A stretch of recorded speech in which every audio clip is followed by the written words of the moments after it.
Mercury in Cancer is yet another super fascinating zodiacal placement.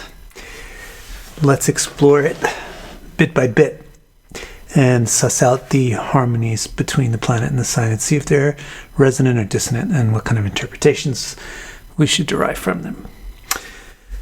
The first thing I would like to talk about is the fact that Cancer is a very introverted sign, but Mercury is a very, you could say, extroverted or definitely interactive planet. So what we have here is a dissonant resonance or a clash between the planet and the sign. And the effect of this clash, the best way that I would think of to express the effect of this clash is that the native with Mercury in Cancer feels challenged to express themselves. When you're challenged to do something, it's more likely that you might accept the challenge. So you will find Mercury Cancer natives who focus much, if not all, of their life on expressing themselves. But what Mercury in Cancer itself signifies is that here you're being challenged to be able to express yourself, because Mercury is the planet that allows you to express, but Cancer is the sign that allows you to hide or be private or not show. And another thing that I would mention about this is that Mercury Cancer natives are not just challenged to express themselves, but they're particularly challenged to express their true self. They're particularly challenged to explain their true opinion. And you find, therefore, that they may become experts in resorting to indirect speech, deceptive speech, or symbolic ways of revealing the truth about themselves that could be covered up if necessary. They are not straightforward communicators directly about what they really are and what they really think. And if you really press them to show how they feel, it can get very scary for them because they get very confused about how to express it. Now, what's very interesting about Mercury in Cancer are some of the famous people that have it. On one hand, you have the inarticulate oaf Donald Trump, and on the other hand, you have pretty articulate actors and actresses like Harrison Ford, Nicole Kidman, and Tom Hanks. Now, in all these cases, you'll have Mercury in Cancer in a different horoscope with a different first house, etc. So that's why some people with Mercury in Cancer can become actors. But what is an actor actually excelled at doing? An actor has excelled at actually concealing their true self, projecting a assumed identity, and doing so in a symbolic, deceptive, etc. manner. Another very interesting thing about Mercury and Cancer when you put them together is that Cancer is the sign of emotion. But Mercury is the planet of intellect. So we have a clash here again between the rational side of our mind and the emotional side of our mind.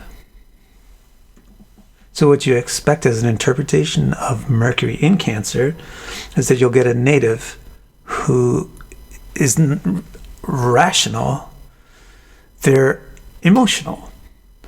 Their opinions will be emotional. Their opinions will be, perhaps we could say, intuitive or non-linear. They'll come to conclusions and they'll make decisions about things based on how they feel.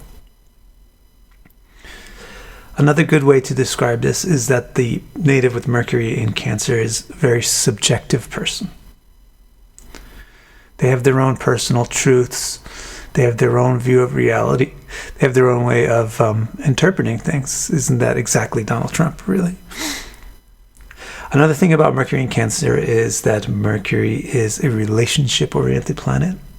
It likes to match things together, bring things together. And Cancer is a domestic sign, and domestic is the home, the basis, the place for our relationships. So this is a pretty good resonance. It's a harmonic resonance, or it's a synergy between Mercury and Cancer. But although Cancer is domestic, it's shy. And Mercury's relationshipiness isn't really about long-term relationships. Mercury's relationshipiness is about meeting people, putting people together. So this is a question mark here, whether this is a dissonance or a harmony. It's kind of a bit of both. And what I would say here is that you'll find Mercury in Cancer natives, they value relationships, but they have a hard time sorting out short-term people from long-term people. And they are easily misunderstood by their partners because of these other dissonances which are going on, which is the introversion interaction dissonance that we talked about first. That has a big impact on relationships because relationships are based on sharing, and sharing is based on communication. And when you have Mercury in Cancer, there's a challenge to the communication because Cancer doesn't like to communicate, it likes to be private. So you'll find that Mercury in Cancer, they value relationships, they like relationships, but they misunderstand their partners, and they get misunderstood by their partners because of the confusion in the communication. Finally, with Mercury in Cancer, there's one more thing that we can categorize as an outright synergy or an outright harmony between the planet and the sign. It's the fact that Mercury is a mercantile planet and Cancer is a fairly mercantile sign. The reason is that Cancer belongs to the moon and is cardinal and is watery. So it's got a lot of desire. And desire is the basis for shopping. Desire is the basis for acquiring things. So Cancer prefers shopping and markets and business. Mercury likes to exchange money and exchange things and trade things. So it's also very good with business and shopping. So what you have with a Mercury in Cancer, which is an outright synergy, and this is why you have a lot of rich people with Mercury in Cancer, like in Elon Musk. They're good with money. They have good luck with money, or they may just be smart with money. They may be good shoppers, good traders, know how to exchange services and goods, know how to do stocks and things like that. Now, what we do in these videos with the planets and the signs is I show you a consistent technique that you can use for any planet and any sign. And the technique is very simple. You look for where the planet symbolizes something that's very, very similar to what the sign symbolizes. And once you find that, you assess whether or not the planet and the sign are harmonious about that thing or whether they're antithetical about that thing. The dissonant resonance reveals what's complex or difficult for the native. The harmonious resonance, on the other hand, indicates what's easy, what comes natural, what's an inherent strength for the native. What I'm teaching you really is the method of how to do astrological interpretation by going down into the engine of the symbolism and comparing the parts. The actual interpretation that you should give is going to be individualized per the individual chart. So if you have person A with the moon in Scorpio and person B with the moon in Scorpio, it's not going to be exactly the same interpretation.